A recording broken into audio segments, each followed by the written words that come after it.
God speaks through signs, and He gives signs to the human being to communicate intelligent things. But unfortunately, not all human being knows how to understand, comprehend, to receive the signs that God gives them. Have you been knowing how to understand the signs that God has been trying to give you? Let's understand how God does that. Well, in the personal level, God left for the human being a sign called pain. When you feel pain in your body, any type of pain, headache, stomachache, whatever problem in your body, this is a sign that there's something wrong with your body, with your health. The pain, it's not the cause, it's the symptom, it's the effect of something that is bad, something that you have eaten, some sort of problem. Pain points out to you. There's something wrong here, it's better for you to check it out. So pain, it's a sign.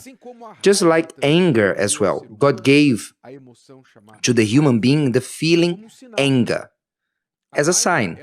The anger becomes very useful to the human being when they understand that that is a sign that God also placed inside of them, that too, to show that there's something that it's not in agreement with an ideal.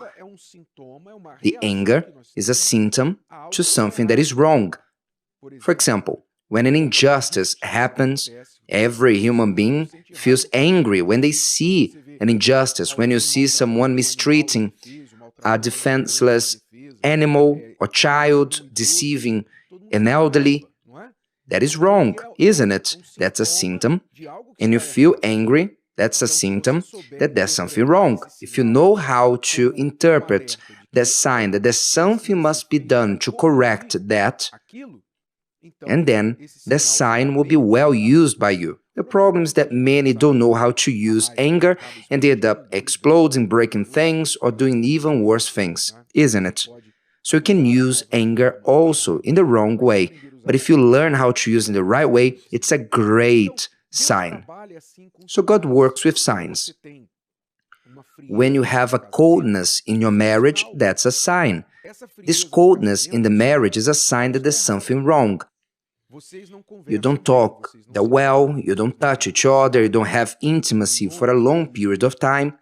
This is a sign that maybe you are overlooking it, leaving it on the side, and you don't know that that's a cancer that is spreading in your marriage, and there'll come a time that your marriage will die.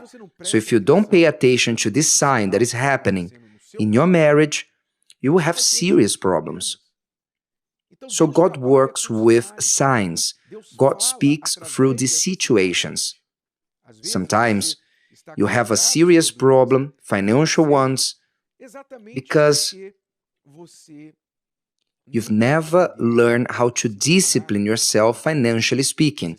You have been an impulsive person to buy what you see. You always reacted by the heart. You borrow money to whom you shouldn't have borrowed money.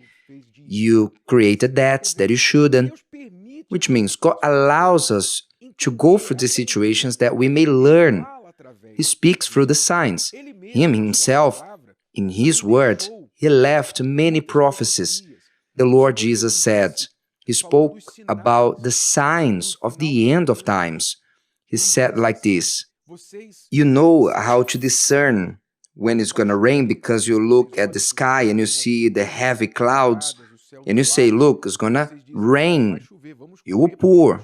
You know how to discern the signs of the clouds, the signs when the sky is red and tomorrow there will be sun. You know how to discern that.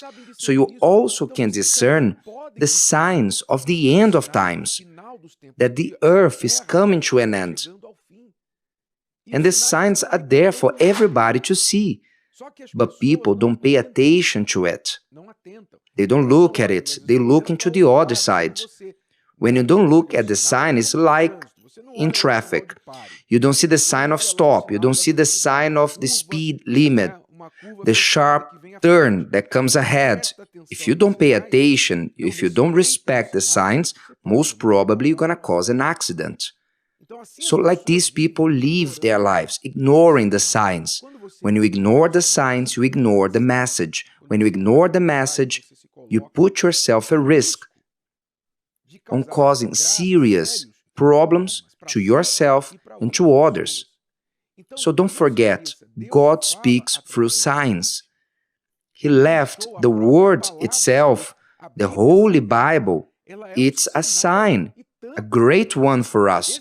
This book here that I have in my hands, the Bible, this book, which is the most published book in the world, in the history of humankind, the kings and emperors, dictators tried to annihilate it, to destroy it, but they didn't manage to do it. This book here contains signs, words, messages to you that many ignore. Many have in the shelf. I remember that I grew up with a huge Bible on the shelf of my living room. My parents were left there. It was huge. It was open on Psalm. But nobody will get it to open. Nobody learned how to read it. We didn't understand it. Which means you have a map, a manual in your house. You have the mouth of God ready to speak to you, and you don't care. You don't want to know. You want to know about social media, about reality shows, what they did there or what they didn't do. You are worried with foolishness. And the signs that God are giving you, you are ignoring. So what happens? You start to developing problems in your life unnecessarily. Life includes suffering. Jesus said that we will have tribulation in life. But there are people who suffer more than necessary. Did you know it? Maybe you are suffering more than you need. Maybe you are suffering more than you need in the marriage, in the health, in your financial life, in your spiritual life.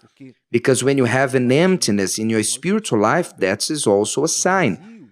The emptiness on the inside, the depression, all of that are signs that your soul is sick, are signs that the soul is sick. And if you don't seek for healing for your soul, you're going to remain like that. So there are people that suffer more than they need because they ignore the signs. They insist on ignoring the signs that God is giving them, and they go on the wrong, contrary direction. So what do you have to do? You have to become more attentive, more able to understand the signs, just like human being learns, and they go to school to learn how to read and write. What is a language? What are the letters of the alphabet? What are the words? What are the words, if not signs? You see the letter A and you say, but who said that is A? A in English, but in Portuguese is A. You look at that letter and you understood that there's a meaning. So if you don't learn, you don't know how to write or how to read. So just as how we need how to learn how to write and read to communicate better, we also need to learn the language of God. It's not that God is enigmatic. God speaks to those who want to listen to Him. He speaks to those who want to listen to Him. He who did not learn Russian is enigmatic, but to the Russian person is their mother language. It's the only language that they understand, isn't it? It's not that God is enigmatic. It's just that maybe you didn't learn the language of God. But if you get interested on it, if you want, if you put some effort into that, you will learn. And then everything will be clear for you. And you will be a person way more happier, more successful in all that you do. Did you like this? Would you like to hear it again? Listen to it as many times as you need until this content becomes part of you. Don't forget to leave your like, comment, and share. See you next time.